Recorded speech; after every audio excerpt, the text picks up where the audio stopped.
my gosh, do I have a good episode for you today.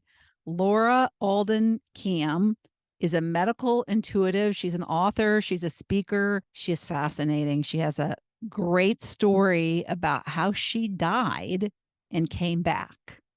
And she talks about what happened, that whole entire experience while she was dead, essentially. It happened many years ago. She is 68. It happened when she was 26. She's lived quite a life since then. And one of the things I love about the story, because she is living her most authentic self in her purpose that she was meant to do in her time here. I fully believe that. And so does she. But she wouldn't have found it if she didn't have that near-death experience. Yet, the near-death experience didn't teach her it immediately. I think often when we hear these stories, and maybe it's true for some, but you think, oh my gosh, she died, she came back, and she knew exactly what she's supposed to do. And that's not true with Laura. Laura had to figure it out. And that's one of the things that I think you can relate to and that you will love about her story, that she had to figure it out. She had to find her way. She had to do the trial and error. She had to do the jobs that she didn't. I mean, I think some of them made her happy, but in her heart of hearts, she knew that's not what she was meant to do. And she was in a marriage that wasn't allowing her to fully be herself, which happens to a lot of us. And when she finally decided, when she was 40, to leave that marriage, then she walked towards that which she came here for. And I think sometimes it's not until we say yes to the unknown and scary that we don't even know what the heck it is. But if we trust and believe that it's exactly what we're supposed to do, as long as we're following this gut feeling. And she, at the very end of the episode, she gives a little suggestion about how you can find out what that might be in terms of a direction for you if you're searching for what your gifts are and what your purpose in the time you have left here. If you don't feel you found it yet, this episode can really help you. So I love that Laura had this kind of meandering path to what her gift, her true gift is, and how easy it became once she stepped fully into it. That's crazy. But she did give me a little summary, what I call a bio. And part of it I want to read because it's really powerful. She says, at 68, I'm still going strong, writing books, which is my passion and mission, teaching and speaking about our own inner power, wisdom, and unique system of intuition. Our ability to listen to our truest voice inside will always guide us to where we find joy, where we can be of service, and accomplish our life's purpose-driven service. She has clients in 140 countries, and she has shared the stage with some very famous names, luminaries such as Dr. Jill Bolte Taylor. If you don't know her, Google her. Fascinating woman. Naomi Judd, Deepak Chopra, Carolyn Miss, and Dr. Wayne Dyer. Pretty cool. She also has spoken at numerous medical and spiritual conferences. She's taught integrative medical teams, energy medicine, and healing techniques. She's done that at premier hospitals and trained corporate teams in intuitive problem solving. And again, she didn't know she had all this for a long time. And look what she does now. And one of the things that's crazy, she says she doesn't even market herself. She doesn't have thousands and millions of followers on social media. When you are doing what you're here to do, it is easy.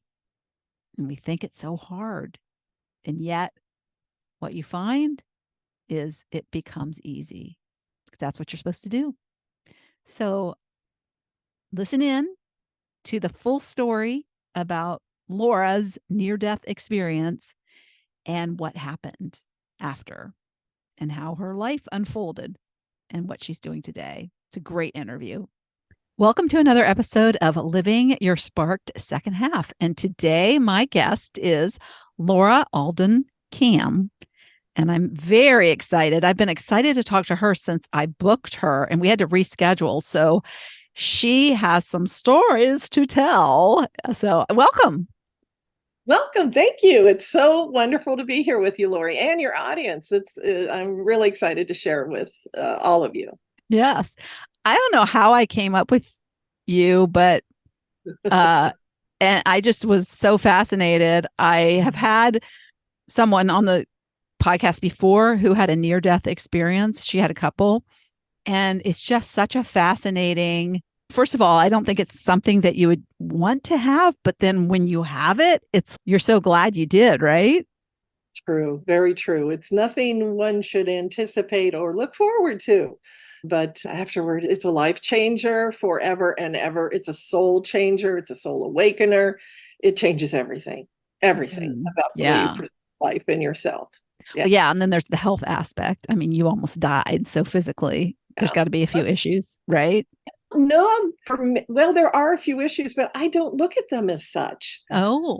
I ended up partially blind in the left visual field. So when I look at your face, I only see half of it. When I look at my kid's face, I only see half. When I look at mountains, I only see half. When I can only really see 3 letters and 3 numbers at a time when I look at direct vision. And it's really hard to read peripherally. If you ever hold a book up over here and try and read it, it's really pretty much impossible. So it changed a lot of things, but it doesn't bother me at all. I've been this way longer than I was full-sighted. And I'll go into what happened in a moment, but to me, it's just like this place I project my mind through.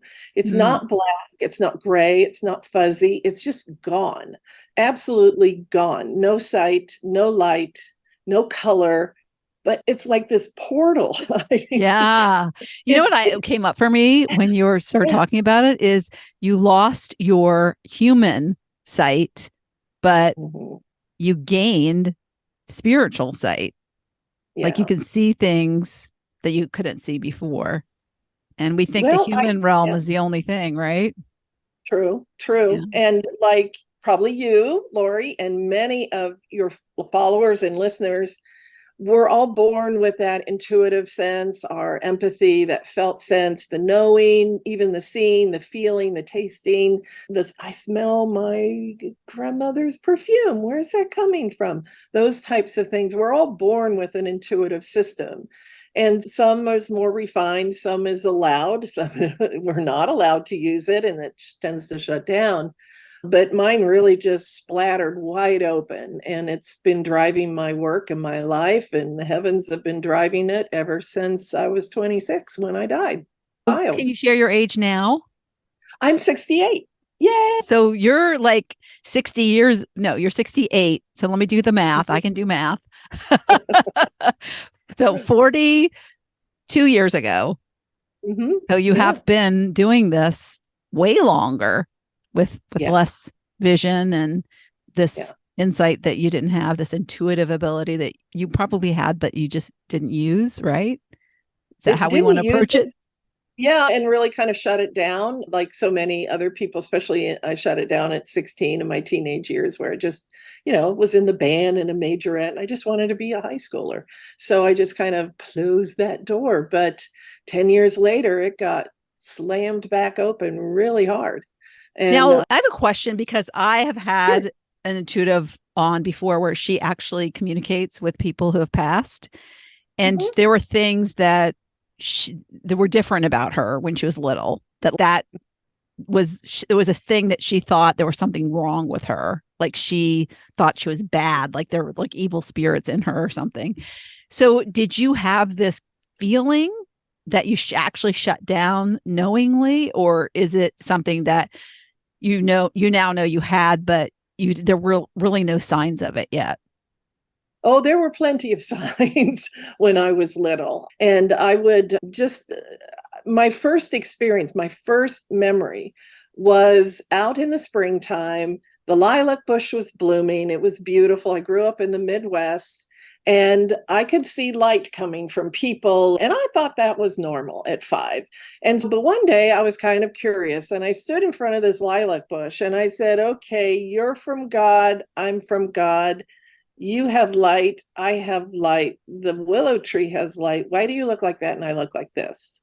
That was my first memory. And then at the age of 10, I got really curious about who was right about God. My dad was a Presbyterian minister, but he was not the normal kind. And I'm so grateful for that. He had Jesus and Mary and Buddha and Kuan Yin and a Japanese suit of armor in his office. I mean, he was so connected to Christ, the man, and the healing power and grace that he emanated. But he was a very broad thinker. And so I was raised in that environment. So at 10, I wondered who was right about God. And I grew up in a small town where churches were literally catty corner or behind each other with an alley in between, and there were different denominations. And I couldn't figure out who was right. So I went to all of them, over a period of 4 years. And I sat in the back. And now I'm 5, I'm almost 6 feet. And so at that age, I was 5'10" and a half. So nobody thought I was a little kid at 10 to 14. So I just— You were that tall? I was that tall. I was 5 feet tall when I graduated kindergarten, for God's sake. Oh my Yeah. Yeah. gosh. 5'11", 5'10" and a half in 6th grade. Yeah. I'm surprised you're not like 6'6" or something. It You just stopped stopped growing. Yeah. right at 7th grade. I grew about another inch by 8th grade. Yeah. So 5'11" and a half. Yeah. I can get away with a lot of things as a 10 and 12-year-old at that height. People didn't think I was a little girl. And so I would go to the churches of safe towns. I just go to the churches and listen. I was thoroughly confused who had it right about God. And so I just realized I had to go inside. And so I did. And then I went to high school and, band, majorette, choir, all those fun things. And so I just let that part of me sit to the rear for a little while. And then it really sat to the rear in college and such. And then I was married. And then I went back to school to be an architect because it's like with the lilac bush. I wanted to connect human beings with the power of nature in a seamless way. It was kind of like wanting to be both Margaret Mead, who was a brilliant anthropologist, ethnographer, and Frank Lloyd Wright. I wanted to somehow combine culture, nature, and humans in their living environment. So that was my goal and intention. And that got blown out of the water when I got sick. And I got sick very quickly. So when you were 26, what was the happening in your life at the time? Were you in school or were I you was working? married. Yeah. Okay. I was married. I was in school. My children were 3 and 4 at the time. My husband was working, my husband at the time, and he was working out of town. So it was a very busy life with kids in Montessori school and me in college, going back for a rigorous time to be an architect. And it was Super Bowl Sunday, and I was just ill. 11 days later, and in that 11 days, I became more ill and sick, throwing up like crazy, severe headaches, couldn't tolerate light. And I went to several doctors in the town that I lived in, Indiana at the time, and they said I had the flu or a sinus infection, go home, it'll be better. Not so much. So I was smart enough to get to my parents' home in Ohio, and the kids came with me. Again, my husband's out of town working and we need insurance, so he kept working. And it took about 11 days from Super Bowl Sunday to when I died. And it's so incredibly beautiful. What was that though? What happened? Did you collapse? You said you were glad you were with your parents. No, I didn't collapse. I actually checked myself into the hospital because I knew something was wrong, seriously wrong. And at the time, they didn't have an MRI machine. Okay. So they thought I had the flu or a sinus infection. And one nurse even asked if I was pregnant. And, no, I wasn't. My eyes were literally bulging from their sockets. I couldn't tolerate any light whatsoever. I only knew it was daylight by this thin light that would come through a crack in the window blinds.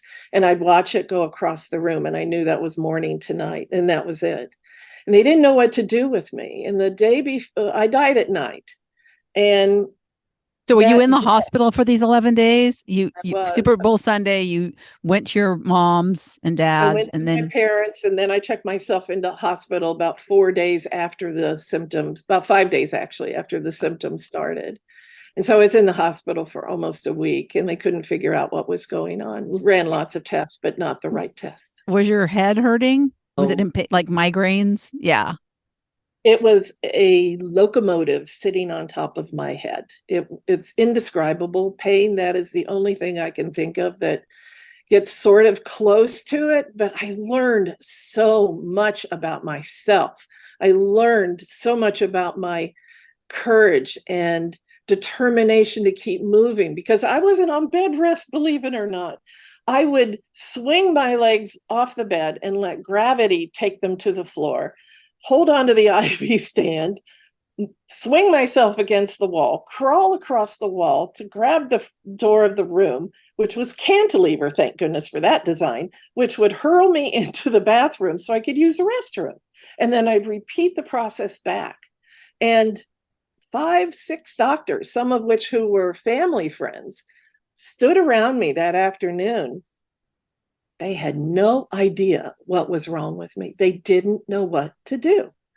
And so that night, evidently, I don't remember this part, but evidently I started screaming, yelling to the nurse, I'm blind, I can't see.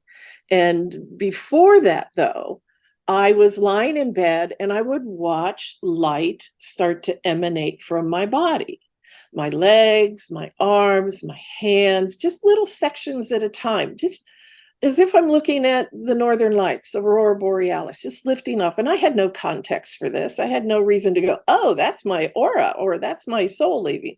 I had no context for this whatsoever.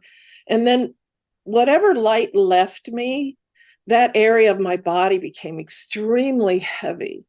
I couldn't hardly move it. And then the coolest thing, Lori, we never die alone. We never, ever die alone. My father's secretary, Kate, who had passed years forward, started to come into the room, just almost like a statue at first, non-mobile, but then softening movement to where it's kind of slow, like you're looking at something slow motion on a movie theater. And then my father's brothers came in, Wally and Daryl. There were 3 angels in the room, which was really interesting to me because I'm still this analytical mind, I still want to be engineer, architect. And I'm looking at this angel that's hovering near the bed in full angelness, if you will, no wings, just I knew it was an angel because of the electricity of them and the color and the vibrancy. And it just felt what an angel felt like. It just was But those really 3 clear. angels were different than your father's brothers and your father. Very much. One Interesting. of the angels was halfway through the ceiling and just floating. Their lower half was floating, but I could see through the ceiling to the upper part of the angel. So that was an interesting thing that when I reflect back on it years later, it's okay. That's where this sight, this spiritual sight, this gift from spirit came into play, because I could see through walls at that point. And I think I don't know if it's true for everybody. I haven't talked to a lot of near-death experiencers that still have a real sense of sight like this. So I don't know if that's common or not, but that was my experience. And then it was later I drifted off and lost consciousness. I lost my perception of consciousness, but evidently I was still awake enough to yell for a nurse. And into an ambulance I went. And then my next memory is looking into an ambulance, seeing an older woman and a nurse with this young woman on the gurney. The young woman's eyelids were closed, but her eyes were protruding out of her sockets. I didn't Mhm. recognize it at me. I felt great compassion for her. And And can I interrupt you for a second? Because yeah, when you had that experience with the angels and your dad's secretary, were you in the hospital then? Because you said you I was then in you my hospital bed. oh, Yeah. and so why would you go on the ambulance, or was this just what you were experiencing wasn't like really happening? Were you actually being taken in the ambulance? When I evidently yelled to the nurse that I'm blind, I can't see, they wrapped me up, called an ambulance, and were transferring me to another hospital. Got it. Yeah. Yeah. And because they obviously couldn't help me at this small town hospital. Got it. Okay. And I was going down fast. And Yeah. so I watched an older woman, the nurse, and this young woman on the gurney. And I didn't realize it was me until the nurse said, I'm losing her. I'm losing her. Laura, come back, come back. I've lost her. I Oh, don't I have, have chills so all over me. yeah, I still get chills. Right? I Mm, still get chills like whole body because chills. my whole being goes back there, not in a Mm, scary way, but in the way that we all have experiences that we truly embody. And yeah, I still am in awe. One, yeah. I'm alive. Two, I can function at the level that I can function. And yeah, And I it's so didn't. funny because we think, as humans, we're looking at this person who is having this experience and they're out of it. Their eyes are closed, they're unconscious, and we think they have no awareness. And That's here you right. have complete awareness of what's happening to you. That's Yeah, what's so crazy. it is. It truly is. And it truly is us because the spirit animates the soul of who we are and what we are, and then the soul embodies this self, and we trip along through life and do our thing and do our best, and then when we leave, it's the soul that leaves. It goes back to the integration with spirit. And so that was me and my soul hanging out, kind of like a cartoon.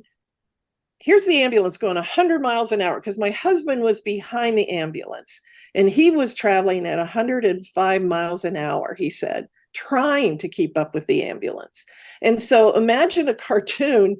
Here I am, this soul, my head through the wall of the ambulance, because most of me was outside. I was watching, my head was inside and I was outside. And then when the nurse said my name, that's when I realized that was my mom in there with me. So I was gone, no heartbeat, no respirations. And I decided to get out of there. Okay, I'm done. I'm done. Phew, I just went up into what's called the tunnel. It is a tubular structure that takes us from this reality and dimension into heaven, into the other dimensions that from which we really come. And Yeah. so there were other souls there with me. Some were zipping past me. Some were just like, where am I? What's going on? Did And you I ever just, see the movie Soul? is that the Disney movie? Yeah, I yeah. did It's see it it's a so while ago. good. Love it. Yeah, That kind of yeah, reminded me of like the souls there. But yeah, it I is. I connected with my dad on the other side through a medium. And Mhm, that's what he said through her is that mhm. it was this tubular thing that and it went really fast. Is Yeah, yeah, yeah. Like you're kind of fun. speeding, you're at Mach 10, or Mach 20, and uh, I can still feel it. It's faster than anyone can possibly describe. Mach 20 is probably as much as I can describe it. But then I just landed in light, and blinding light, golden white light, like light in a golden ring or a bumper that you're looking right at the spark of the sunlight on it. It's extremely bright. And I was just surrounded by angels. I didn't meet any family. I didn't meet relatives at that point. I couldn't see anything but light, but I could hear harmonics. And it was like I was looking down first and I saw my own light body. And then around me, they came into view. And there were quite a number of them. I couldn't even possibly count them. And then I had a myriad of different experiences, went to different places. Um, was guided by different beings, was in a beautiful sacred forest, and there were souls walking amongst the trees, and the light was illuminating from the grass and the trees, just like I had seen from the lilac bush when I was 5. And I wanted to go in, but I knew I wasn't allowed. It wasn't time for me to go into that forest and talk with these other souls that were in a very contemplative place. So there were lots of different experiences. And when I came back, the most poignant, there's so many poignant things.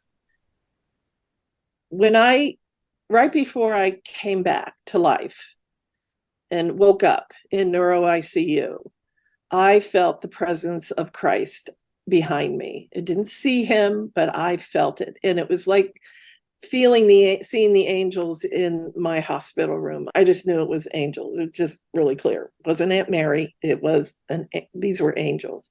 And I knew that energy of Christ, not from scripture per se, but from the energy that I had experienced as a child. When I had conversations with my dad, when I just sat in church and listened to people's prayers to him and to God, I just knew it was him. And so he had his hand on my shoulder and he said, Laura, you can stay, but I really need you to go back. Mm-hmm. And with that, I woke up in neuro ICU.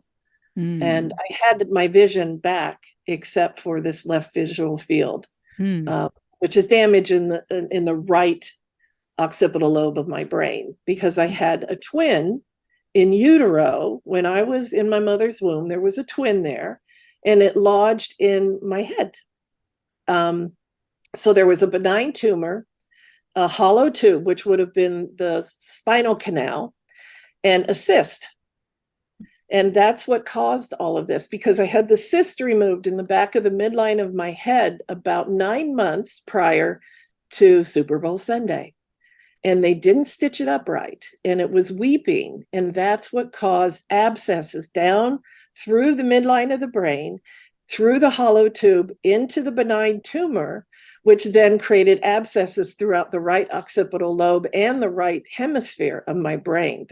And I had spinal meningitis on top of it. So that's what killed me. That's what killed me. And you were a twin that hadn't fully developed. Your twin stopped developing. You didn't split correctly. Yeah. Right. How interesting. Yeah, it was very rare. And so after I woke up in neuro ICU, I got better for a couple of days, and then I was going downhill again. And so I had to have surgery. And while the neurosurgeon, brilliant man, love him, he said I'd be out in about 2.5 hours. And it took 10.5 hours, because the abscesses had gone throughout the whole convolution of the right hemisphere of my brain, those little spaces in between the undulations of the neocortex. So that took a lot longer. And basically, I'm a miracle. And I think everybody who has an NDE is a miracle. But then the brain surgery, you'd got to think that you have your wits about you and that you don't have damage from that. Yeah, that's pretty much a miracle too. Yeah, that's, I think, one of the biggest miracles, because he's telling me I'll be fine. And then down the hall, he's telling my husband and my family that be prepared. If she survives, she's going to be a vegetable. There's too much damage here.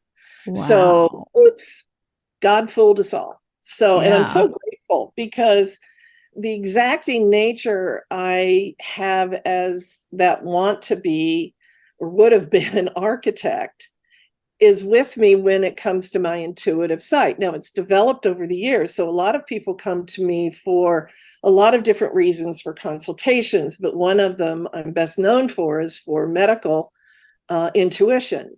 It's what I call integrative medical intuition, because I integrate a lot of different modalities. And I always refer my job as an integrative medical intuitive is to assess, discern, report to my client, and then refer them to the appropriate people. Because legally, I'm not a physician, I'm not a psychiatrist, I am a minister, but non-denominational doesn't hold a lot of water, but it covers a little.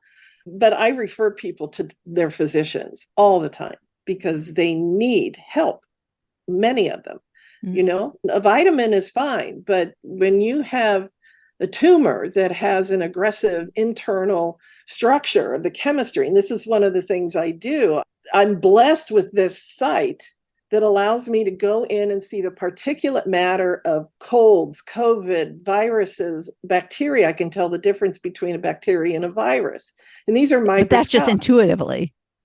It's No, I see them in my mind. I know where they are oh, positioned in the body. So when wow. somebody comes to me with cancer, what I help them with is just to help calm them, for one, and just be that compassionate voice and guide for them, and listen to them. But also, I can track the directional movement of things, such as if I go into a cell structure and look at DNA, organelles, mitochondria, things like that. But particularly if there's a cell structure that has chaotic chemistry inside, that's like my first little flag, like, you need to go see a doctor, because this is where cancer is, in my perspective. The chemistry gets very confused, and then it gets chaotic, and then it starts to spread to other cell structures, and then it blooms from there. So I track the directional movement of not only interior cell structures, but tumors in general. And people come to me post-op, pre-op, things of that nature. And, the accuracy from whatever comes through me is pretty accurate. I take ownership of what I do. I'm accountable for what I do and my words and what I say. And I'm very mindful about that, but I always speak the truth. Why not? What else would I do? But it comes from something bigger than me. And it's not a job I thought I'd have. Let's put it Do you that way. deal with a lot of skeptics? I used to in the beginning, but I've been doing this for 40 years and I've never really marketed myself. It's, hey, I'm an integrated medical intuitive. I'm an author and I speak and do all of that. I've been asked to speak at conferences with some of the more leading spiritual teachers, but I never advertise myself.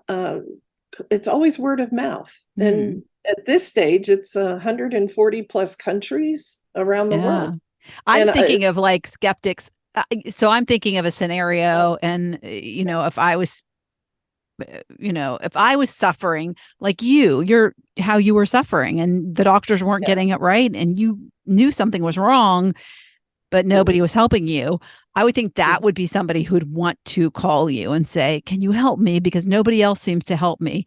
But yet when you maybe give them a hint that their loved ones might be like, what are you doing? She didn't know what it's not so much the people that come to you, it's the people that surround them and say, stop, don't do that.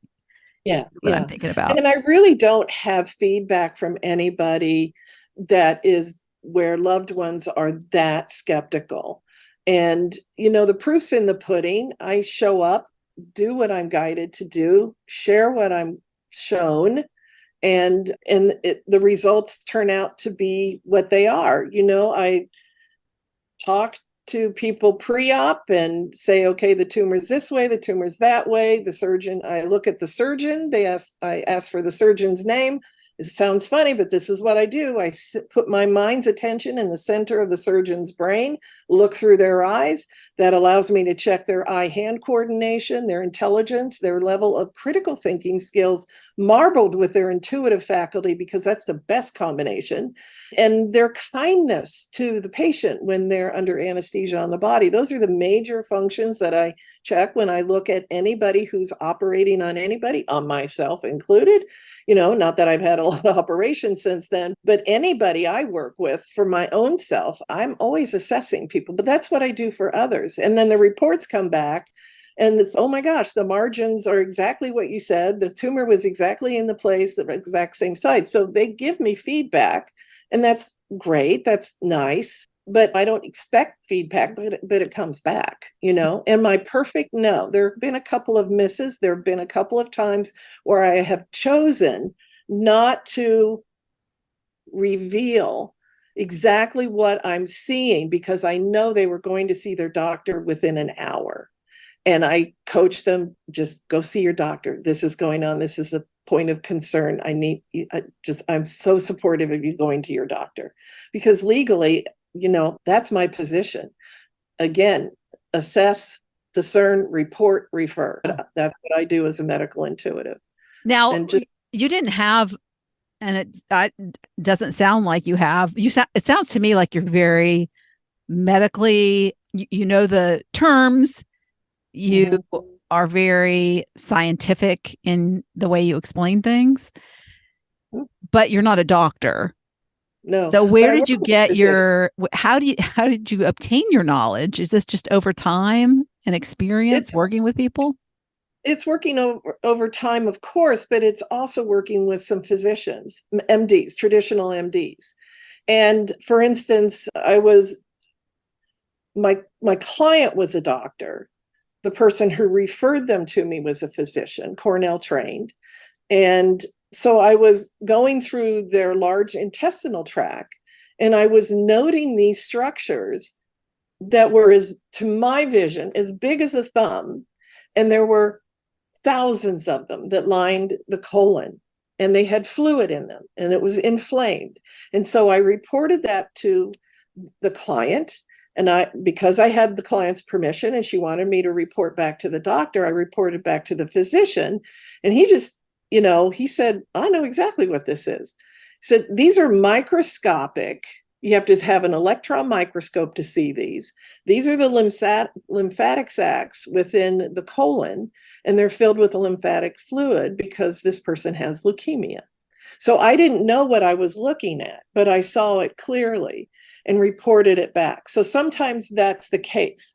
And when it's the case, then I go in and look at medical data just so I understand what the heck I'm looking at. Because in the beginning, I didn't know exactly what I was looking at. I had general knowledge of biology, but I didn't have the intricacies that I felt I needed because I was seeing them.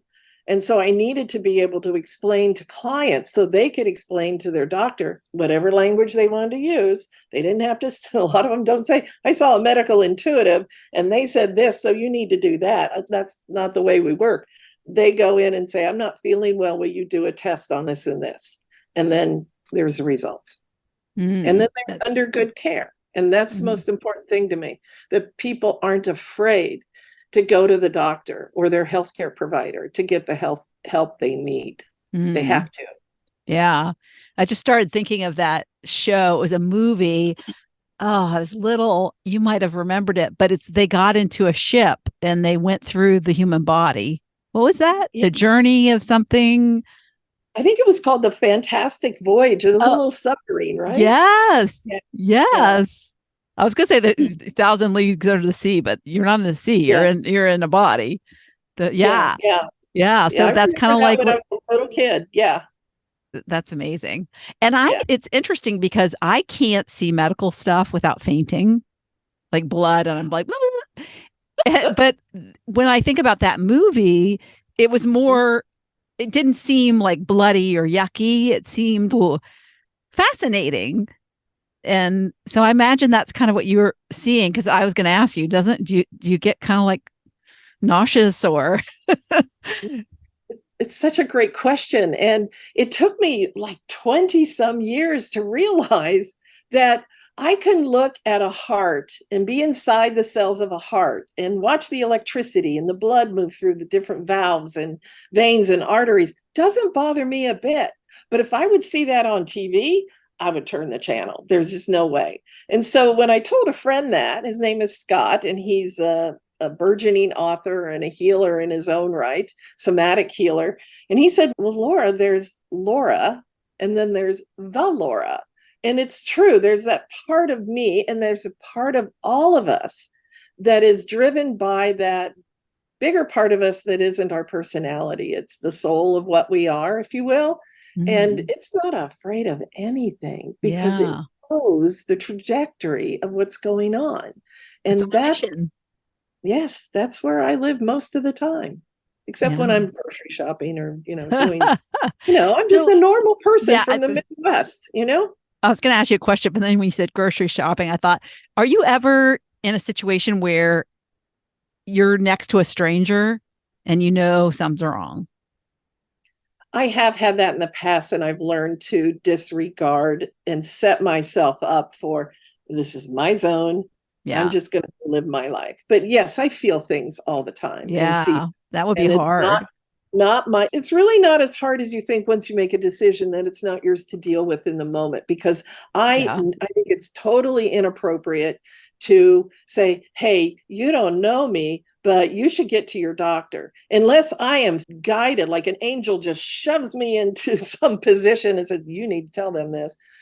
I never go there. I never cross that line with another individual. People find me when they need me, and I've always lived in that manner.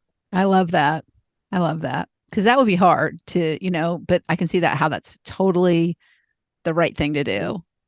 Yeah. I've Yeah. seen people where I'm standing in a line at Starbucks or something, and I see a big mole on their, like the back of their leg or the back of their arm, something that looks really concerning to me. And I've been like, I should say something. I should say something. And I never do. And it's kind of this, probably the same thing.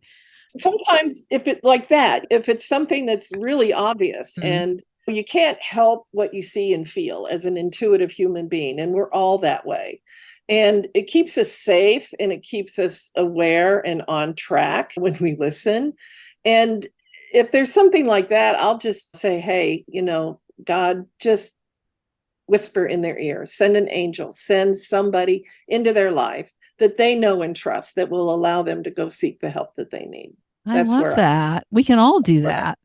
yeah, Yeah. that's easy If to we do to all have say a a prayer sense of for something or somebody. see something, yeah, we just ask for them to receive help from elsewhere. Yes, yes, Yeah. yes, That is amazing. I love that. So you have some more interesting stories. So this was, of course, the big one, but this yeah. totally set you off on a new direction. I imagine there was some healing to be done. You had brain surgery. So Oh, did you never yeah. go back to school for your degree in architect? No, I can't because I can't do calculus. I did try a beginning algebra class when I did go back to school because I wanted to test my brain. I wanted to see where I was. And I was at Indiana State University when this occurred. So I went back to school probably a year later. And because I had hair then, they shaved my hair was long like this. They shaved all, I look like Yul Brenner. I have a scar that goes from here to the top of my head all the way to the back because they took this whole section off Oh my to gosh. operate. I know. It's just like God is Crazy. amazing. Life I is know. amazing. Never discount anything that crosses your path because there's a miracle in there. Somewhere there's a message in there. And the Mhm. messier our lives get, to me, the more messages and miracles are in there. Okay. Yeah.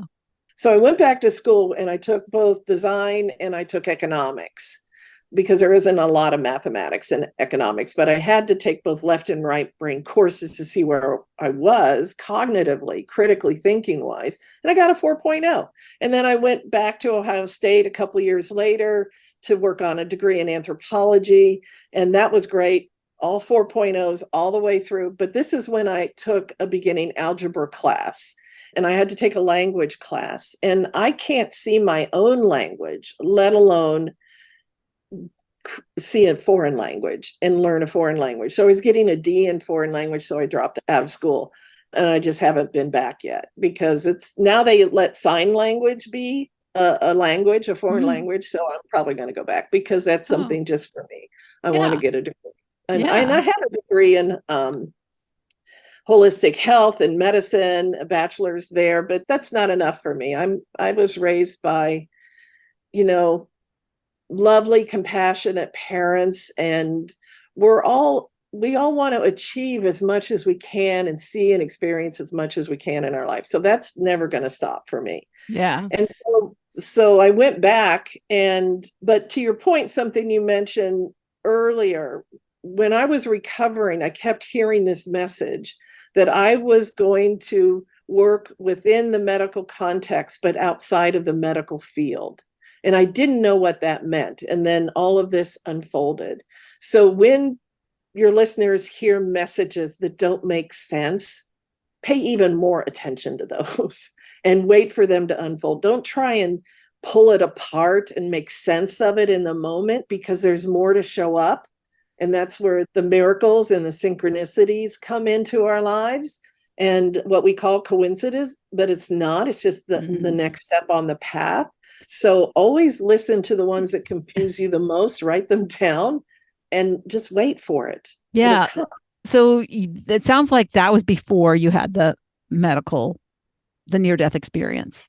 You had that. No, that was after. Oh, it That was was after. after. It was Yeah, the after. medical Okay. So I'm context. glad I asked that because Yeah. it seems like you didn't, like when God said you have to go back or, you're needed or whatever it was. Yeah. Did you question what does that mean? Like, why? I mean, I would think somebody like you that went through that would be so curious about Yeah. why did I get saved? Why am I here? Why did I come back? And Yeah. maybe that's where that came from, that message. But it seems like you still didn't do it. You just went about your merry way and, oh, I'll do anthropology or I'll do whatever, That's whatever it right. is. Yeah. Yeah.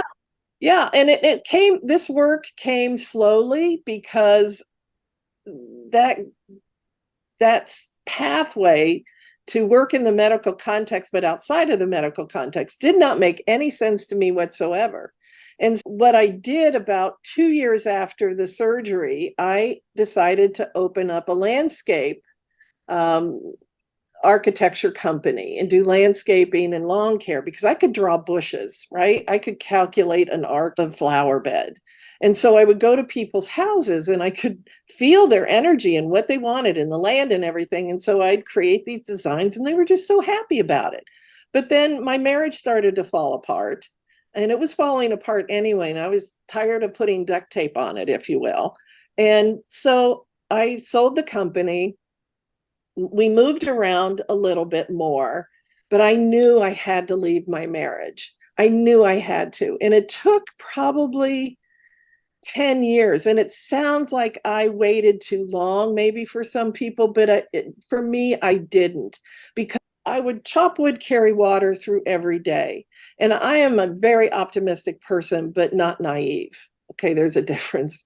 And so I just watched, I paid attention, I did what I needed to do. I opened up a wholesale beauty supply store at one point in Indiana and then had two of them on Whidbey Island in Washington because we ended up moving there. And then we moved to Phoenix. Every time I wanted to start school, he wanted to move and change jobs. So I just, okay, here we go. But I knew Plus, you were that raising kids, and that's a plus raising factor. kids. Mm-hmm. And Mama Bear needed to protect her cubs all the time. And I wanted to just keep some form of continuity. And I would occasionally say, okay, is it time? And the answer was no. And then I would start organically asking almost every day, is this the day? No. Okay. Is this the day? No. Okay. And then it was, is this the day? Yes. And on that day of yes, that's when I said, I can't do this anymore. I want a divorce. Mm-hmm. And, it was a hailstorm. Of course, it's not an easy thing. Mm-mm. But that's when my life changed. And let me give your listeners a little tip here. I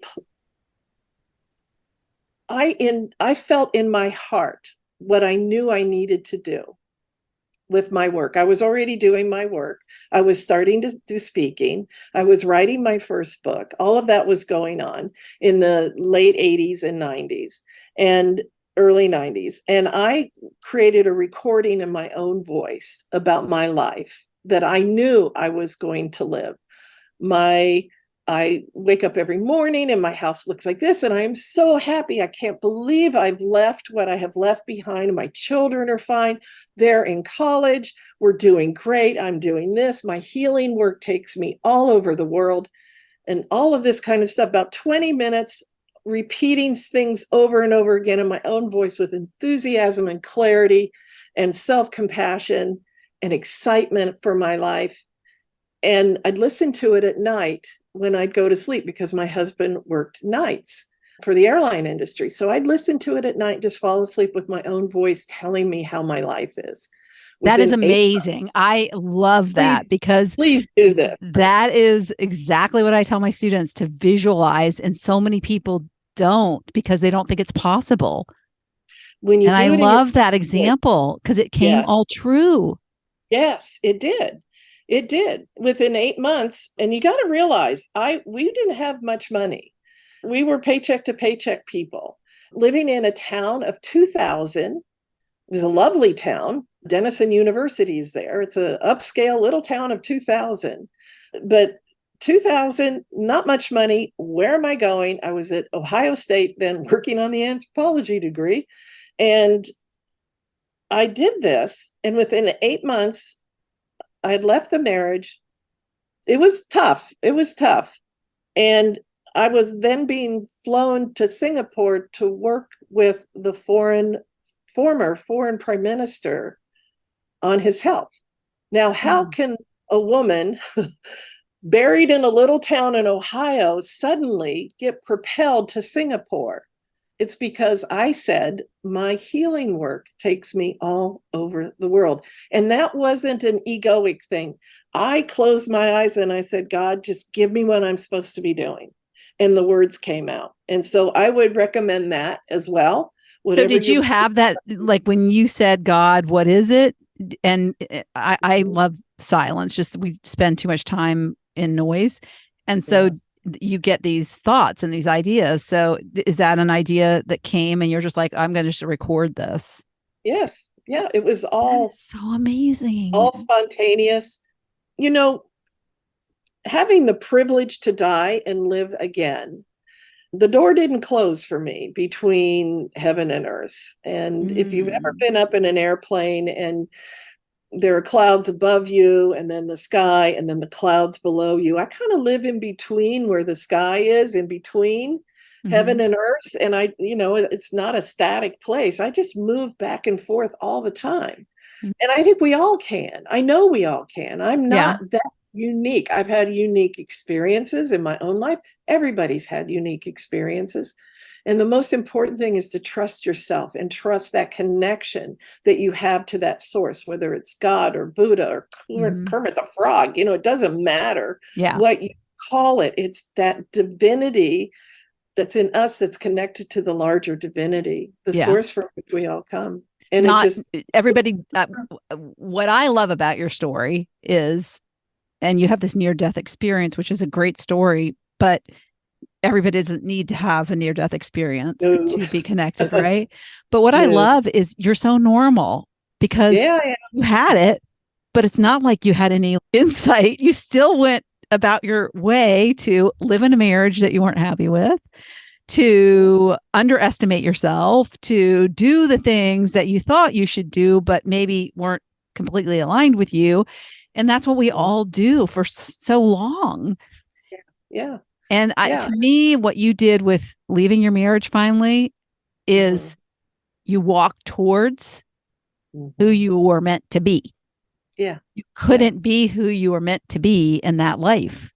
And it was when you were brave enough to step into your real authentic self and trust that, because you say the money thing, that is a total thing of, I trust that it'll be okay. And then you get flown to Singapore. Yeah. And then it just started. It just blew up from there. Yeah. And I didn't, like I said in the very beginning, I don't advertise. My work has been shared from sister to sister, from brother to sister, from mother to son and daughter, of cousin to cousin, aunt to aunt. It's just shared. And I think that's the way it's meant to, right? No, I agree. When there's not the marketer in me. If you look on social media, I think I have 17 posts on Instagram. Well, and I think we think that we need to do all that. Yeah, it's all the heavy lifting and the pushing and the boulder and up the hill, and I'll never get there. And I love stories like yours because it shows that it doesn't have to be hard. You just have to walk towards the light. Yeah. And that's the light here on earth. It's your light. It's such a great story. Yeah. And I was dancing around all of it. When I had the landscape company, I was reading the land and the people in the house, and I designed something based on where they were. psychologically, emotionally. And when I had the beauty supplies, the people would come in and I know exactly what to give them and encourage them. And, I didn't read them and say, oh, you have to do this and do that. I didn't give them instructions. I supported the gifts I saw in them.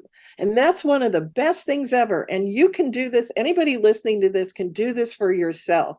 Take a moment, breathe, close your eyes, get in a quiet space, go into your heart.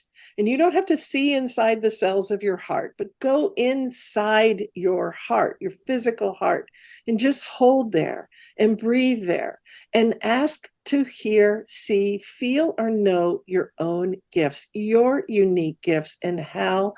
If you're going to get a how, ask for the how, and you will eventually, believe me, you'll get, how am I to share them with the world? You'll get those insights, because when I'm working with clients, I love going into looking at somebody's heart, because I've run into the gifts, the talents. Are you a writer? Oh yeah, I've been working on a book for 10 years. Well, I think it's about time you finish, because it's in your field and it needs to be, or you're an artist. What are you doing being a lawyer? God love you. And then they're off doing photography, after they heal the inflammation of the heart. So it's all right here. Yeah, that's so All right there. true. I am a lawyer because that's what my parents wanted me to be. There you go. Yes, But yeah. I bet you're a good one. I bet you're a Yeah. good one. Now look what you're doing. You're sharing light. You're sharing the light. Yeah, yeah, that's great. That's so great. Thank you so much. I could talk to you longer, but we have to cut it to let people go and kind of digest this, because I think this is really useful information. What would be the one action? I mean, you said lean into your heart, pay attention, look at your heart, or visualize your heart, I guess. Take a deep breath and ask questions. Is there anything in addition that you would like to leave the listeners with? I think the most important thing is to really listen to the urges, the directions, the sometimes disturbing feeling inside, because that is the truest part of you, trying to wrestle some space so you can hear it, so you can really feel it. And many people who are so empathic, where they feel everything, they get so overwhelmed that their own wisdom gets diffused. So get out in nature. That is the easiest way to find your own true nature, right? Really trust yourself. When you do, I tell you, miracles just happen. Yeah. Small, large, whatever, but trust yourself. Yeah. Trust those impulses.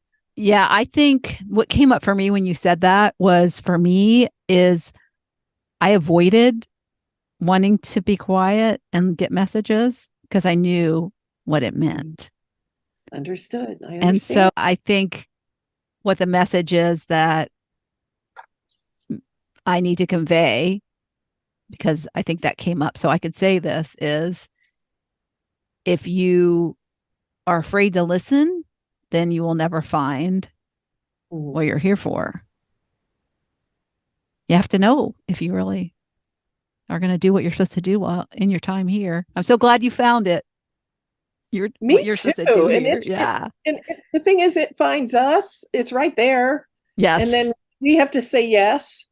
It's scary to say yes to things that are outside of the norm of what we're expected to do or what we expect of ourselves. And just go for it. Life is short. It's precious. Oh my goodness, it's so precious. And the time we have here, we never know. We never know. So just dive in and trust yourself and go live the best life you can. Yeah. Just do it. Thanks so much. I thoroughly enjoyed our chat. I knew I would, but it's been phenomenal. And so you take care and keep doing what you're doing.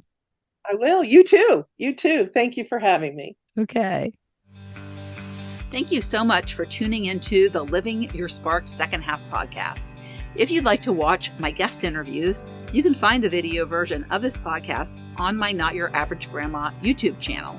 Also, you can check out what I have going on at the moment by going to my website at notyouraveragegrandma.com, or find me on Instagram or Facebook at notyouraveragegrandma. If you like this episode, please mention it to a friend, and don't forget to leave a review so I know the topics you like best and can bring you more of that content in upcoming episodes. Last but not least, Remember to always listen to that inner voice that will never steer you wrong, and make living from the most sparked place possible your biggest priority. When we do that, we make the world a better place.